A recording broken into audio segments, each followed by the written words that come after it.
Master app ಮೇಲೆ click ಮಾಡಿ create new ಅದ್ರ ಮೇಲೆ ಕ್ಲಿಕ್ ಮಾಡಬೇಕು. ಆಮೇಲೆ 16.9 ಅದ್ರ ಮೇಲೆ ಕ್ಲಿಕ್ ಮಾಡಿ ಕ್ರಿಯೇಟ್ ಅಂತ ಇದೆಯಲ್ಲ ಅದ್ರ ಮೇಲೆ ಕ್ಲಿಕ್ ಮಾಡಬೇಕು. ಇಮೇಜ್ ಅಸೆಟ್ಸ್ ಅಂತ ಇದೆಯಲ್ಲ ಅದ್ರ ಮೇಲೆ ಕ್ಲಿಕ್ ಮಾಡಬೇಕು. ನಿಮಗೆ ಇದರಲ್ಲಿ ಯಾವುದು ಬ್ಯಾಕ್ಗ್ರೌಂಡ್ ಬೇಕೋ ತೊಗೋಬೋದು. ವೈಟ್ ಕಲರ್ ತೊಗೋತಿದ್ದೀನಿ. ನಿಮ್ಮ ವಿಡಿಯೋ ಲೆಂತ್ ಎಷ್ಟು ಇದೆಯೋ ಅಷ್ಟು ಎಳ್ಕೋಬೇಕು. ಆಮೇಲೆ ಮೀಡಿಯಾ ಅಂತ ಹೋದರೆ ಅಲ್ಲಿ ನೀವು ಡೌನ್ಲೋಡ್ ಮಾಡ್ಕೊಂಡಿರೋ ಫೋಟೋಗಳು ಏನು ಬೇಕೋ ಅದನ್ನು ಕ್ಲಿಕ್ ಮಾಡ್ಕೊಳ್ಳಿ, ಯಾವ ಫೋಟೋ ಬೇಕು ಅಂತ. ಮತ್ತು ಅಷ್ಟೇ ಎಷ್ಟು ಲೆಂತ್ ವಿಡಿಯೋ ಇದೆಯೋ ಅಷ್ಟು ಎಳ್ಕೋಬೇಕು. ಮತ್ತು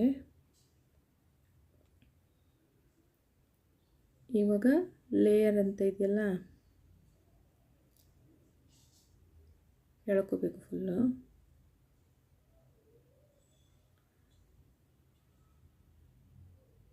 ಲೇಯರ್ ಅಂತ ಇದೆಯಲ್ಲ ಲೇಯರ್ ಅಲ್ಲಿ ಕ್ಲಿಕ್ ಮಾಡಿ ಟೆಕ್ಸ್ಟ್ ಅಂತ ಅದನ್ನು ಕ್ಲಿಕ್ ಮಾಡಿದರೆ ನೀವು ಏನಾದರೂ ರೆಡಿ ಮಾಡಿ ಇಟ್ಕೊಂಡಿರೋದೇನಿದ್ರೆ ಅದನ್ನು ಕಾಪಿ ಮಾಡಿಟ್ಕೊಂಡು ಇಲ್ಲಿ ಪೇಸ್ಟ್ ಮಾಡಿದರೆ ಆಯಿತು.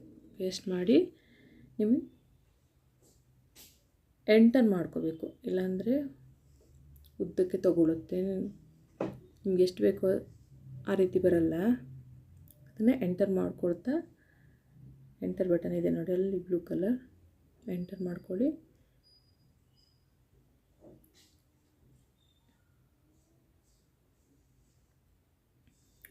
ಇದು ಎಂಟರ್ ಆದ ನಂತರ ಓಕೆ ಬಟನ್ ಕ್ಲಿಕ್ ಮಾಡಿ. ಆಮೇಲೆ ಇದು ನಿಮ್ಮ ಬ್ಯಾಕ್ಗ್ರೌಂಡ್ ಫೋಟೋಸ್ ಏನಿದೆ ಅಲ್ಲಿ ಆ ಕಡೆನೇ ಬರುತ್ತೆ. ಆಮೇಲೆ ಅಕ್ಷರಗಳನ್ನು ಯಾವ ರೀತಿ ಬೇಕೋ ಆ ರೀತಿ ಮಾಡ್ಕೊಳ್ಳಿ. ಎ ಅಂತ ಇದೆಯಲ್ಲ ಅದನ್ನು ಕ್ಲಿಕ್ ಮಾಡಿ. ಆಮೇಲೆ ಕಲರ್ ಕ್ಲಿಕ್ ಮಾಡ್ಕೊಂಡು ಯಾವ ಕಲರ್ ಬೇಕು ಅಂತ ಮಾಡ್ಕೊಳ್ಳಿ. ನಮ್ಮದು ವೈಟ್ ತೊಗೊಂಡಿದ್ದೀನಿ, ವೈಟ್ ಅದಕ್ಕೆ ಸೂಟ್ ಆಗುತ್ತೆ. ಆ ಅಕ್ಷರನ ನಿಮಗೆ ಎಷ್ಟು ಲೆಂತ್ ಇದೆಯಲ್ಲ ಅದಕ್ಕೆ ಎಳ್ಕೋಬೇಕು.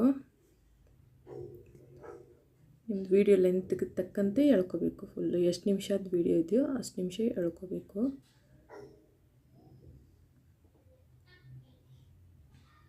ಈಗ ಸರಿ ಕರೆಕ್ಟ್ ಮಾಡ್ಕೋಬೇಕು, ಎಷ್ಟು ವಿಡಿಯೋ ಇದೆ ಅಂತ ನೋಡಿಕೊಂಡು ಅಷ್ಟು ಮಾಡ್ಕೋಬೇಕು.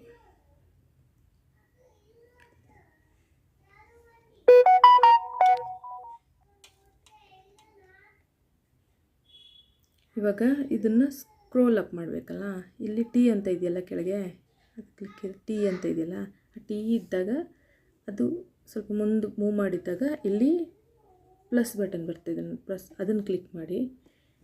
ಅದನ್ನು ಕ್ಲಿಕ್ ಮಾಡಿ ಮತ್ತೆ ಎಂಡ್ ತನಕ ತಗೊಂಡೋಗಿ ಅಲ್ಲಿ ಎಂಡಲ್ಲಿ ಮತ್ತೆ ಪ್ಲಸ್ ಬಟನ್ ಕ್ಲಿಕ್ ಮಾಡಿ.